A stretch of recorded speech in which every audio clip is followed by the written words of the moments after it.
今日想同大家開箱嘅呢，就係呢一部30幾年嘅歷史文物嘅1:72嘅 RX78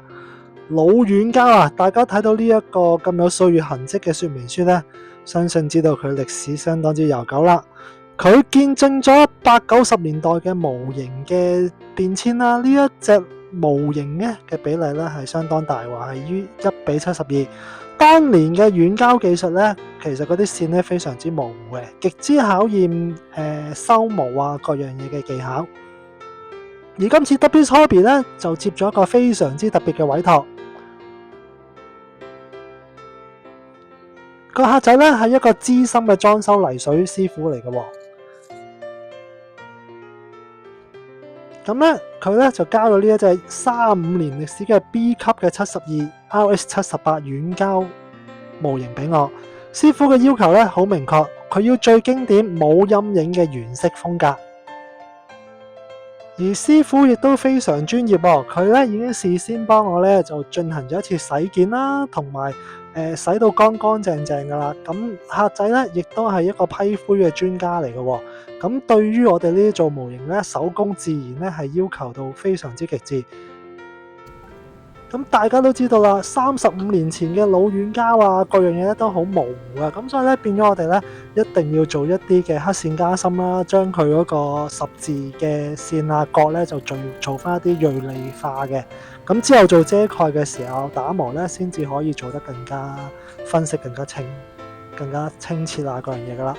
咁嗱，除咗佢一啲軟膠咧，表面上咧就要做翻一個基本嘅打磨咧，令到佢嘅表面咧做翻一個平滑啲嘅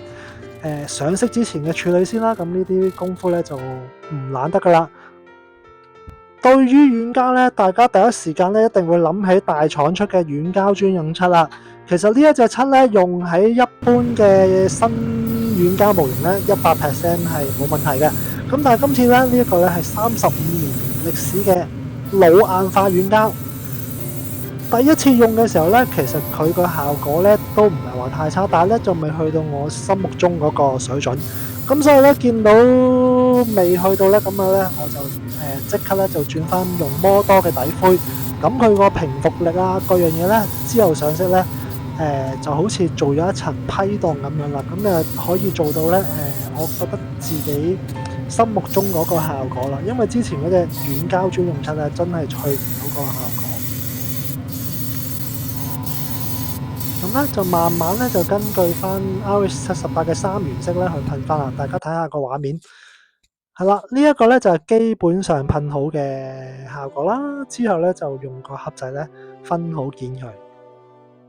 而跟住落嚟咧就係頭部嘅靈魂所在啦。由於咧佢1:72軟膠模型嘅頭部咧都非常之模糊化，咁所以咧我哋咧就要用到放大鏡咧做翻一啲最基本嘅手油補色啦。咁基本上咧，佢嗰個眼啊、下巴啊，同埋佢個散熱口嘅位置咧，同埋一啲嘅顯示燈咧，全部都要經過手油補色嘅。咁咧，我亦都需要用放大鏡協助啦，係啦。而佢嘅火神炮啊，亦都係做咗一啲最極化嘅手油補色。慢慢咧就先噴油咗個銀色嘅火神炮啦，跟住再喺側邊咧補翻一啲黃色嘅細節位。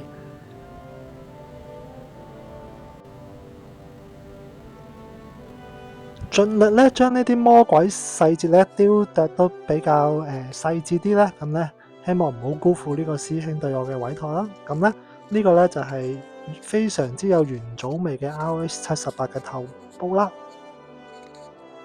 而今次咧唯一我覺得咧未做到最好咧就係嗰個漆面表面嘅處理啊，咁有啲地方咧都有少少唔平復啊。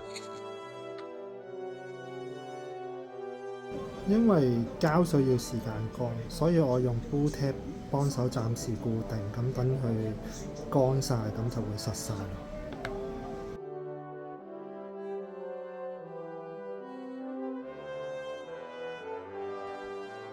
跟住落嚟咧，就係大家最期待嘅時候啦，上下半身大合體。大家睇下呢個半完成品，係咪非常之有當年35年前嘅大河原邦男風格嘅 RX78呢？按客人嘅要求啊，用翻佢原始嘅髮色，咁啊唔做任何陰影，希望咧就還原翻動畫當其時嘅元祖味。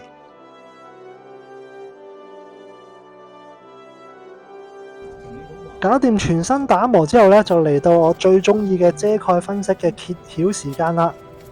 將所有邊邊咧慢慢咁樣遮蓋，然之後咧逐層咁樣去做一個遮蓋分析，搣出嚟嗰下咧就真係爽到爆啊！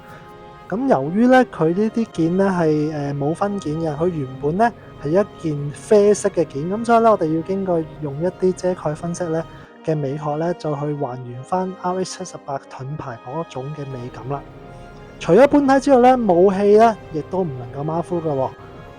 同埋個盾牌亦都做晒應有嘅分析，而且咧老模嘅軟膠咧，其實唔同而家現代嘅模型咁啊，佢要做一啲揸實嘅武器咧，一定要用一啲筍米加 A 膠黐緊佢。好啦，事不宜遲，嚟到呢個程度咧，就係咧一個將呢個老膠軟化模型咧做完之後咧，將整個 RX78 風格還原翻出嚟嘅效果啦，大家慢慢欣賞下。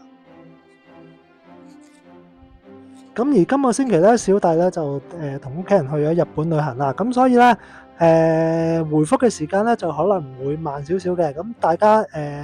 多啲支持下我 W's Hobby 啦，咁啊多啲留言，咁咧我一有時間咧就會覆大家嘅留言噶啦。好啦，係咁先，各位大家下條片再見，我係 W's Hobby，係中意北地鯨同大家分享下啲模型啊，開箱嘅。咁而今次呢一隻咧，有35年歷史嘅模型咧，我做得亦都非常之開心，因為咧第一次咧接觸到呢啲類似手板嘅軟硬膠嘅模型啦。咁啊，